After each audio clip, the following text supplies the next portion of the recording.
أكيد لاحظتم بأنه منذ مدة لم أعمل فيديوهات للحديث عن ما كنت أسميه دائما بشؤون بلدي التي تخص مواضيع بعيدة عن المجال الرياضي، ولكن صراحة في نهاية شهر رمضان أعتقد ليلة العيد الماضي، وفي تواصلي مع أحد الأصدقاء والزملاء الإعلاميين الجزائريين المقيمين في لندن، واحد من الإعلاميين والمثقفين والذين لديهم باع كبير جدا في مجال السياسة والثقافة والأدب والفكر.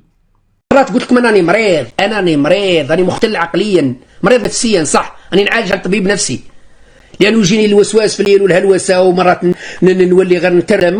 ماني مريض، ما تلونيش. مرات هكذا نبدا نطرش، مرات تشوفني نحي الفيستا نارمي هكذا نسب، مرات ما تلومونيش، مرفوع عليا قلم. واش رحتوا له خير من ربيتم؟ ربي عطاني عذر، مريض. مرات ما نفوقش روحي، نبدا نطرش في الهضره، نقول كاس ترفع. تواصل معي حفزني واستفزني نوعا ما بين قوسين بعدما أبدى تذمره الكبير جدا وامتعاضه وأسفه واشمئزازه أيضا الكبير جدا، وعبر لي عن كل مشاعر الحسرة وكل مشاعر الأسف، عن الدرجة التي بلغتها الحملة التي تتعرض لها الجزائر خلال الأسابيع، خليني نقول الأشهر القليلة الماضية.